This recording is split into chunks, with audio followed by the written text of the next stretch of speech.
Você já teve aquele dia que parece que tudo tá dando errado?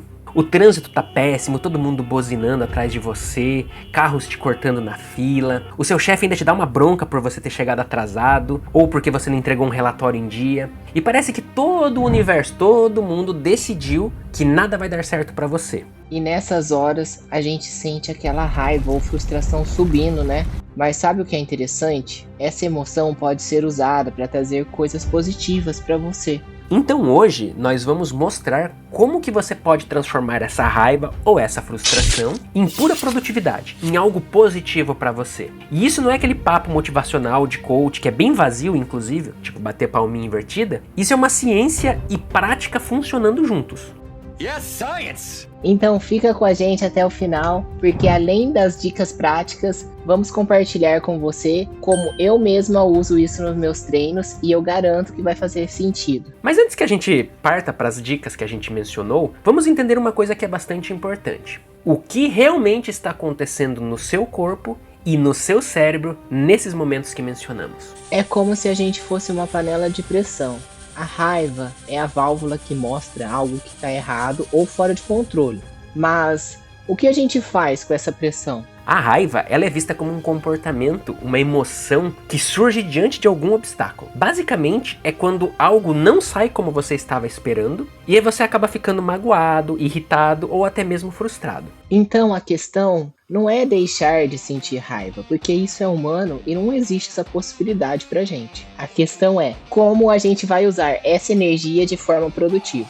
Eu lembro de um dia que inicialmente foi péssimo. Deu tudo errado em casa, nos negócios. Eu tava com tanta raiva que eu quase desisti de treinar. Mas aí eu pensei, e se eu usar tudo isso no treino? Aí eu fui lá mesmo assim, treinei com tudo aquela raiva, focado em cada exercício e sempre fazendo uma repetição a mais. Quanto mais raiva eu tinha, mais força eu fazia e parecia que foi drenando aquela raiva, aquele ódio, aquela sensação de não dar certo. Eu tive o melhor treino da semana. Terminei o treino e saí feliz, contente e aliviada. Foi uma benção, recomendo para todos. Nossa, mas isso é incrível, Candy, porque você literalmente está conseguindo redirecionar o comportamento. Na análise do comportamento, é o que a gente vai chamar de reforço diferencial.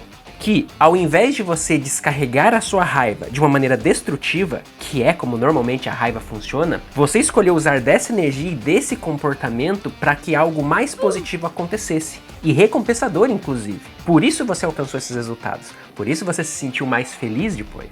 Então, e depois que eu terminei, aquela sensação de raiva, de peso, de frustração, de que estava dando tudo errado, passou, eu fiquei tranquila, consegui resolver as coisas de forma precisa, com calma, do jeito que eu deveria ter feito, e era como se eu tivesse transformado aquela energia em força. Foi muito bom, me ajudou. Agora que já entendemos mais sobre a situação e sabemos sobre a emoção da raiva, o sentimento, ou até mesmo da frustração, agora sim nós vamos falar quais são as dicas que vocês podem estar aplicando e como vocês podem estar fazendo. A primeira dica que a gente vai dar para vocês é que vocês encontrem um foco imediato para colocar essa energia da raiva, essa energia da frustração que vocês vão estar sentindo. Quando você sentir a raiva ou a frustração, sempre se pergunte: o que eu posso estar fazendo que está sobre o meu controle? E aqui vale de tudo. Uma corrida leve no quarteirão, mudar os móveis de lugar, ler um livro, fazer alguma coisa que esteja pendente e que você ainda não fez por procrastinação ou preguiça. O importante é dar um propósito àquele sentimento, saber como agir na hora, para a raiva não ficar te dominando. Pense bem em quanta coisa você deixou de lado para fazer depois, que pode ser feita com essa energia. No final das contas, o que vale mesmo é o reforço que vai vir da sua ação. Pensar demais não vai te levar a lugar nenhum, mas agir vai fazer com que você chegue aonde você quer. Então, quando o seu cérebro interpretar que você começou a agir durante a raiva ou a frustração e começou a ter um resultado positivo, isso vai impactar no seu organismo e no seu cérebro. E é como se o seu cérebro começasse a associar: ei, talvez essa seja uma boa forma de usar a energia, vou começar a fazer isso mais vezes. É assim que a gente usa esse propósito e essa energia. Vou contar outro exemplo para vocês verem. Teve um dia que eu estava me sentindo sobrecarregada, com muita coisa para fazer. Livros para ler, casa para limpar, trabalho para terminar e mais aulas. Nossa! mas eu sabia que eu precisava fazer algo sobre isso. Decidi iniciar arrumando uma gaveta. Só uma gaveta parece pouco, né? Acontece que depois que eu arrumei, eu me senti tão bem que continuei arrumando. Depois foi a cômoda, o guarda-roupa e por fim tinha arrumado o quarto todo. Sem perceber, eu já estava mais animada e fazendo várias coisas. Isso que você acabou de relatar é o comportamento puro agindo, Candy. Entenda que quando a gente divide as tarefas em partes menores, mesmo quando a gente tá com muita raiva ou a gente tá muito agitado para fazer as coisas, talvez nem querendo mesmo terminar elas, esses pequenos passos que a gente dá, pequenos momentos que a gente conclui a atividade, faz com que a gente receba isso como um reforço positivo. Ou seja, nosso organismo entende e nosso cérebro entende que aquela ação que a gente tomou é positiva, ele gerou uma satisfação, então ele continua. O melhor disso é que essa sensação de progresso faz com que nosso comportamento aprenda a continuar fazendo aquilo. Então ele ensina o nosso cérebro a gostar daquela sensação, a dar aquilo como algo positivo.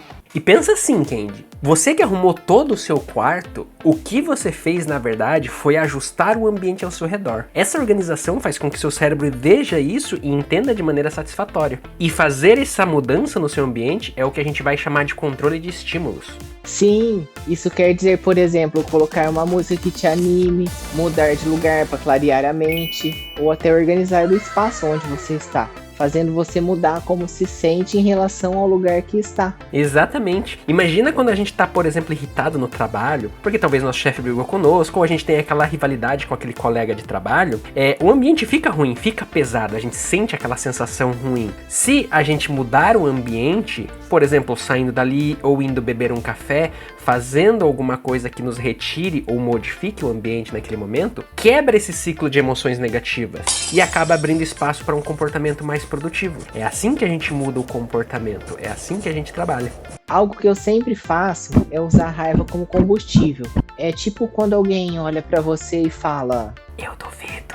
A forma como nos motivamos só para provar que somos capazes é enorme nesse momento. Imagina usar isso na hora da raiva, para provar que você consegue fazer algo, só que em seu benefício. Mas isso é incrível, porque o que você está fazendo é se auto-reforçando. Você acaba estabelecendo um objetivo e, ao alcançar esse objetivo, a recompensa emocional se torna ainda maior para você. Por isso que se torna positivo. Sim, e aqui vai mais uma dica bônus. Use essa motivação para começar algo que você sempre adiou. É impressionante como a raiva pode te dar aquele empurrão inicial.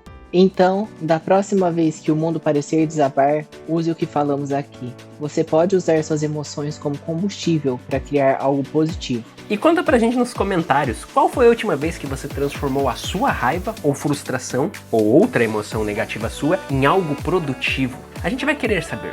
E quem sabe sua experiência não seja tema de algum vídeo e faça os outros entenderem como a raiva pode ser usada de maneira saudável. E claro, se esse vídeo te ajudou, não esquece de deixar o like e se inscrever no nosso canal para mais conversas sobre relações do dia a dia.